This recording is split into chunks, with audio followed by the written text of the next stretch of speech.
जो 18-18 घंटे काम करती है वो पता नहीं कहाँ सो गई। क्या वो, मेरे को तो ऐसा लग रहा है कि वो चंद्रयान में बैठ के चांद पे चली गई। अगर हम बॉर्डर के ऊपर वहाँ पे दुश्मन के सामने मोर्चा लगा के खड़े हैं, छाती लगा के खड़े हैं, और दुश्मन से एक बम आके गिर गया, एक तो आपको भी आपका हाथ चला गया और कैमरामैन का भी एक पैर चला गया। आप तो हो कर्नल और ये है एक सिपाही। आपको अपने हाथ की कीमत मिलेगी पर मंथ 2,52,000 रुपया डिसेबिलिटी पेंशन, और इसको मिलेगी सिर्फ 18,000 रुपये। क्या दिक्कत है? आपका पैर कोई सोने चांदी का है या हाथ आपका ऐसे वक्त में जब दिल्ली के जंतर मंतर पर, जो संसद भवन के पास है, मेरे कैमरामैन दिखाएंगे, बैरिकेड कर दिया गया है। अब यहाँ धरना प्रदर्शन भी मार्केट की तरह होता है। 2 घंटा आना है, जाना है, 1 घंटे की परमिशन है, आधे घंटे की परमिशन है, और न जाने कितनी जद्दोजहद है। जबकि जंतर मंतर सामाजिक आंदोलन का अड्डा रहा है। यहाँ लोग अपनी मांगों को लेकर, अपनी बातों को लेकर ज्ञापन देते रहे हैं। लेकिन अब वो ज़माना गया, और इसलिए कई लोग जो जानकार हैं वो कह रहे हैं कि धीरे धीरे जो डेमोक्रेसी का जो एसेंस है, डेमोक्रेसी में, लोकतंत्र में विरोध जो है वो एक बड़ा हथियार है। जिस देश में डेमोक्रेटिक राइट्स नहीं रहेंगे वो डेमोक्रेसी का क्या मतलब है।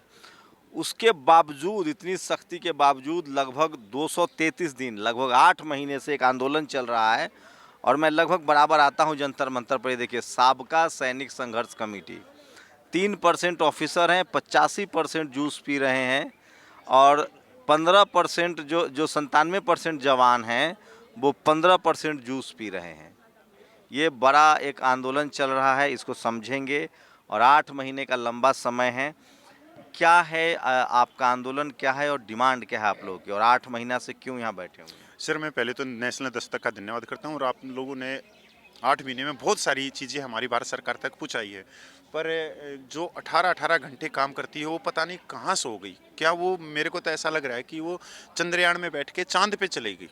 कि आज जो सरकार वोट से आई, सैनिकों की वोट से आई। आपको याद होगा कि 15 सितंबर 2013 को एक रेवाड़ी रैली हुई थी, जहां से इस सरकार की शुरुआत हुई थी, जहां से प्रधानमंत्री की घोषणा हुई थी। आज वही माननीय प्रधानमंत्री 8 महीने से अपने पूर्व सैनिकों की तरफ नहीं देख रहे, और इन 8 महीनों में पूरा देश के अंदर आंदोलन हुए। सभी सांसदों को मांग पत्र दिए गए हैं, बड़े बड़े जुलूस मार्च मुझे आंदोलन बताइए ना, फिर आएंगे उस पर। क्या है मांग, क्या है, क्या, क्यों धरने पर? सर, ये है जैसे भारतीय सेनाओं में जो संख्या बल है वो 97% जवान जीएसयू छोटे रैंक के सैनिक हैं, जो किसान मजदूरों के हैं, और 3% रिटायर्ड, 3% ऑफिसर हैं। जब हम सुख सुविधाओं की बात करते हैं तो संख्या बल हमारी दिखाई जाती है, और जो बेनिफिट है, जो सुविधाएं हैं, वो 3% ले जाते हैं। जिस वन रैंक वन पेंशन की बात करते करते ये सरकार जो आज आई है, जो अजमेर से कहती है कि हमने 65,000 करोड़ रुपया दिया, और दिल्ली के लाल किले से कहते हैं 70,000 करोड़ रुपया दिया, हम उसी पे श्वेत पत्र चाह रहे हैं। क्योंकि कोश्यारी कमेटी ने कहा, ठीक है, सेना के अधिकारियों को सुविधा मिल रही है, उससे क्या आपत्ति है? आपको क्या, जवानों को क्या सुविधा मिलनी चाहिए ये बताइए। मैं तो चाहता हूँ सेना के हर जो सेना में जो भी लोग हैं, चाहे वो जवान हो या अधिकारी हो, चूँकि वो मैक्सिमम सेक्रीफाइस करते हैं, तो मैं तो चाहता हूँ कि जवानों की तनख्वाह 5 लाख रुपए होनी चाहिए। पूरी सरकार उसकी जिम्मेदारी ले, उनके परिवार की जिम्मेदारी ले। जवान को जो मिल रहा है, अधिकारी को जो मिल रहा है छोड़िए। आपको, जवानों को क्या चाहिए, क्या, किस मांग को लेकर आप धरना कर रहे हैं? जो रिटायर्ड जवान को क्या चाहिए?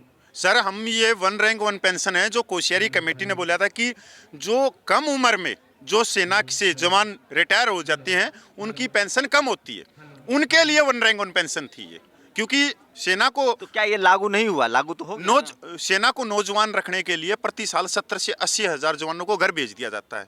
और इसके अंदर जब ये वन रैंक वन पेंशन, जब इसका निकला सर्कुलर नंबर 2015 के अंदर, उसमें जवानों की जो पेंशन बढ़ोतरी हुई वो सिर्फ हुई 900 रुपये से 1900 रुपये। अच्छा। मैं एक सीधा सा, अधिकारियों की कितनी बढ़ोतरी हुई? 70,000 से ज्यादा। एक छोटा सा एग्जाम्पल दूं कि मैं समझ रहा हूँ, जवानों की सैलरी मैक्सिमम कितनी होती है ज्यादा, रिटायर करते हैं तो? जब ज्यादा 38,000 के करीब। नहीं, टोटल सैलरी, टोटल। हाँ, टीए हाँ, टीए सब कुछ मिला के 38,000 के करीब। अरे नहीं सर, 1 लाख रुपए के करीब तो पैरामिलिट्री फोर्सेस को। अरे नहीं सर, कहा किसने बता दिया? जो 15-16 साल की सर्विस में जो रिटायरमेंट होता है वो 38 या 39,000 बेसिक पे। सेना के जवान को 39-40 रुपए मिलते हैं सैलरी। हाँ, सर हम हैं क्या 21 जो जवान जो भर्ती होता है चाहे वो पुलिस में हो चाहे कहीं भी भर्ती हो उसका जो पे स्केल है। नहीं, लेकिन जो पारामिलिट्री फोर्सेस के नहीं, जवान ऐसा हैं नहीं। उनको 1 लाख रुपए तक नहीं सैलरी बिल्कुल नहीं इनके एयरफोर्स में मेरे दोस्त लोग सार्जेंट हैं और उनको दो लोग आपने जो बोला सार्जेंट की नहीं है बिल्कुल भी नहीं है 21,700 का तो पे स्केल है जो मेरे ऑफिसर दोस्त को के- 1 लाख रुपए सैलरी मिलती है जो एयरफोर्स में 10+2 करने के बाद गया है, टेक्निकल में है।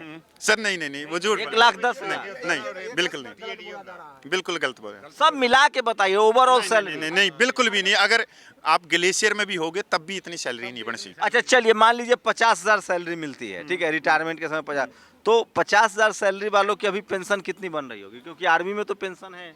सर एक सिपाही की बात करें तो एक सिपाही की जो पेंशन है वो 18,000 रुपये, एक नायक की 19,000 के करीब, एक हौलदार की 21,000 के करीब, बस यही सैलरी है। और अधिकारियों की अधिकारियों की अगर एक लेफ्टिनेंट कर्नल की बात करें तो 95,000 प्लस डी है। और सैलरी कितनी होती है उनकी? सैलरी तो ढाई लाख है। हाँ, ढाई मतलब जवानों की सैलरी बढ़नी चाहिए, सर सैलरी भी और पेंशन भी। सर 2006 के अंदर एक नायक की जो पेंशन थी वह थी 4,040 रुपये और एक लेफ्टिनेंट कर्नल की जो पेंशन थी वह थी 14,600 रुपये। वो 14,600 से चला गया 95,000 और जो जवान है वो चला गया 18,000 रुपये पे वन सोचिए। रैंक पेंशन के ऊपर। इस देश का हर पॉलिटिकल पार्टी, हर प्रधानमंत्री सेना के नाम पर इस देश को कैसे गुमराह कर रहा है। मैं तो कह रहा हूँ इस देश में बाबा साहेब ने कहा है कि सेना की जो नौकरी है वो मैक्सिमम सेक्रीफाइस की नौकरी है और उसकी तनख्वाह कम से कम 5 लाख रुपए तो होनी ही चाहिए सेना के जवानों की सैलरी, जिसकी बदौलत हम सुरक्षित हैं, जिससे हमारी सीमाएं सुरक्षित हैं।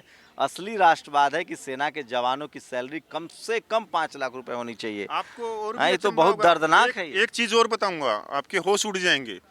2006 में एक नायक जो सिपाही की है सैनिक विधवा 4,040 रुपये ले रही थी पेंशन, वहीं पर एक लेफ्टिनेंट कर्नल की विधवा 5,880 रुपये ले रही थी।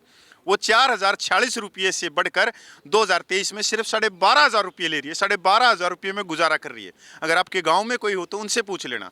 और जो 5,880 रुपये लेफ्टिनेंट कर्नल की जो सैनिक विधवा ले रही थी वो ले रही है 70,000 डीए के वो साथ। वही पूरा मामला है। वो जो कैबिनेट मिनिस्टर हैं, चूंकि मैं क्या बोलूं, मैं बोलना नहीं चाहता हूं, सेना का मसला है, बोलो सर। मैं बोलना नहीं चाहता हूं, लेकिन सोचिए ये डिफरेंसेज जो सेना के अधिकारियों को मिले अच्छी बात है, कोई उनके खिलाफ नहीं है, लेकिन जवानों को भी मिले, क्योंकि जो जवान हैं वो गरीब घर से हैं, मजदूर घर से हैं, किसान घर से, उनके पास और कोई प्लान नहीं होता है, उनकी सैलरी होनी चाहिए। अच्छा, परिवार की जिम्मेदारी, जो शहीद होते हैं हमारे जवान, जो हमारे शहीद जवान हैं, उनके परिवार के बच्चों की जिम्मेदारी सरकार लेती है कि नहीं? चाहे सैनिक स्कूल में पढ़ाना हो, केंद्रीय विद्यालय में पढ़ाना हो, ये सब जिम्मेदारी लेती है?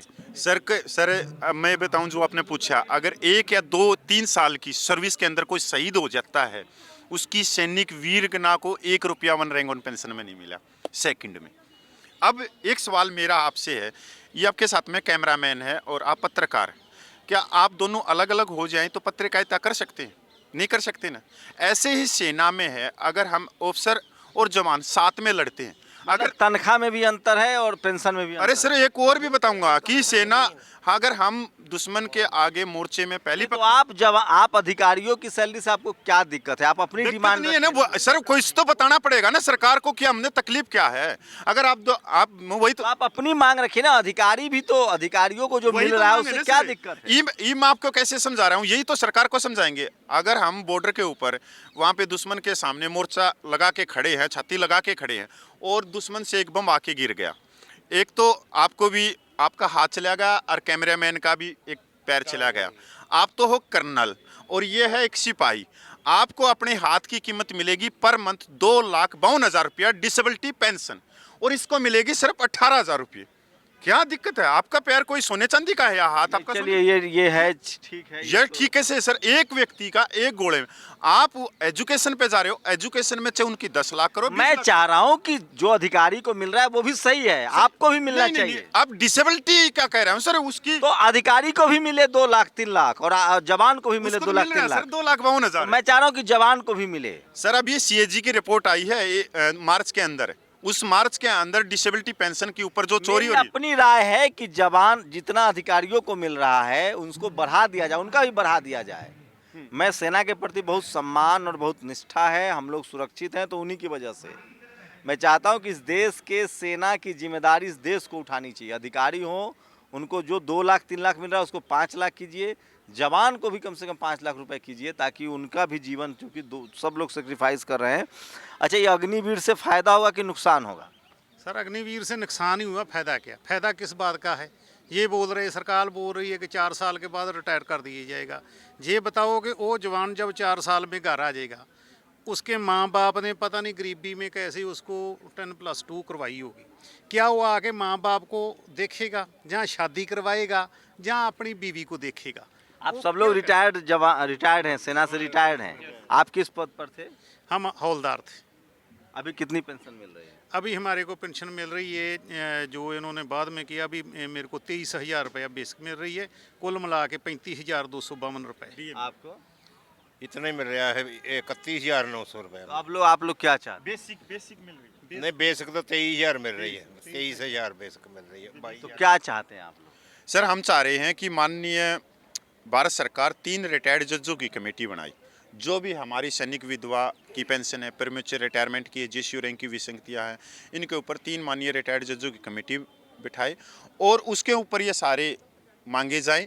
अगर वो कहती है कमेटी कि हमारी मांगे जायज़ हैं तो जायज़ मांगी जाएं, नाजायज़ हैं तो नाजायज़। अब मैं ये बताऊं, अब तो पैरामिलिट्री फोर्सेज हो या जो भी हो, न्यू पेंशन स्कीम में डाल दिया गया। सेना को छोड़ के और एमएलए एमपी को छोड़ के, सेक्रेटरी को छोड़ के सब लोग न्यू पेंशन स्कीम में आ गए। वहाँ तो और ये तो पेंशन के लाले पर रहे। वो व्हाट्सएप पे नहीं चलता कि जिसको हमने वोट से अपनी पेंशन छोड़ दी, तो ऐसा हुआ कि देखो पेंशन बहुत बड़ा सारा होता है सर, ये कहने की नहीं है। इवन की सारे के पार्लियामेंट वालों की को तो सबकी है। मिलना चाहिए, संसद ये जो आपके सेना पास- को तो मिलना चाहिए। सर इनको क्यों मिलनी चाहिए जो संसद में बैठे आपने हैं? कितने साल नौकरी की सेना में? 15 साल। 15 साल। हाँ। आपने? मैंने 24 साल। 24 साल। 24 साल का हमने 26 साल किया। 24 दोनों 48 साल। 20 साल। आपने? 24 साल। लेकिन बहुत रोमांचकारी नौकरी है, मतलब है, बहुत जज्बा है। रंजबाजकारी जज्बा भी है, लेकिन ये देखो कि बड़े बड़े, मान लो कपल जी बता रहे थे अभी वो डिसबिलिटी का जहाँ और था कि किसकी ये, अभी ग्लेशियर के ऊपर जवान चढ़ा हुआ है, तो सबसे आगे तो जवान होता है, ऑफिसर तो पीछे होता है। उसके लिए तो जवानों को बखारी लानी पड़ती है, अच्छा उसके लिए कोई ना कोई FRP लगती है, अच्छा उसके लिए खाना जाता है। तो जवानों को क्या वही जो मिलता है वही और उसके अंदर मैं सहमत हूँ आप लोगों से। मैं चाहता हूँ कि जवानों की सुविधा बढ़े, लेकिन आप लोग कंपेयर क्यों कर रहे हैं? जो अधिकारी हैं उनको भी मिले, लेकिन आप अपनी बात रखिए कि हमको भी मिलनी चाहिए, जवानों को भी सुविधाएं बढ़े। हाँ, हमें सुविधा मिलनी चाहिए, मिलती नहीं है। आप लोगों को अधिकारियों के सुविधाओं से तो कोई तकलीफ नहीं है ना? नहीं, हमें कोई तकलीफ, उनको मिले, उनको और बढ़ा दिया जाए। हम तो उसकी बात ही नहीं कर रहे, हम तो अपने हक की बात कर रहे हैं, जैसे MSP है, डिसबिलिटी है। आप ही बताओ, जिस विधवा को जो है 12,000 पेंशन मिल रहा है, एक तो उसके देश के लिए बॉर्डर पर उसकी पति शहीद हो गया है, उसके 2 बच्चे ही हैं, एक फैमिली हो गई, एक या तो माँ है या बाप है। अगर 4 आदमी को गुजर करेगा, कैसे गुजर कर लेगा वो? 12,000 रुपया में वो विधवा कैसे अपना परिवार चलाएगा? तो पेंशन एक बड़ा मुद्दा बनता जा रहा है, और न्यू पेंशन स्कीम के बाद जो पैरामिलिट्री फोर्सेज है उसके भी पेंशन खत्म है, सेना के रिटायर्ड जवानों का पेंशन कम है। और सोचिए ये लोग, हाँ बताइए। बाबा भीमराव अंबेडकर ने एक संविधान दिया, लोकतंत्र दिया इस देश में, जिसके ऊपर हम खड़े हैं, आप भी माइक लेके खड़े हुए। पर जो सेनाओं में जो कानून है वो 1911 के, देश आज़ाद हुआ, इन्हीं को अमेंडमेंट करके 1950 कर दिया। अंग्रेजों के कानून आज ये सरकार तो कह रही है को पता नहीं कौन सा महोत्सव बनाती है अभी बार बार, कभी अंग्रेजों के कानून ने टोकरी में घेर देती है, कभी वो। आज हमारे को आज़ाद हुए भी कितने साल हो गए, आज तक ये कानून चेंज नहीं हो रही। हम आज सेना भारतीय सेना अधिनियम नहीं लेके आ सके, 1911 के कानूनों को ढो रही। वो उससे आपत्ति है जो सेना के जो जवानों का जिस तरह से अधिकारियों के यहाँ जो इस्तेमाल होता है। हाँ, पता तो आपको है पूरी चीज़ों का, कि आप अगर ये देखो कि पिछले 5 सालों में, ये तो लोकसभा में अभी प्रश्न उठा था, पिछले 5 साल में कितने शहीद हुए, तो शहीद सिर्फ हुए 158, और आत्महत्या कितनी करी जवानों ने?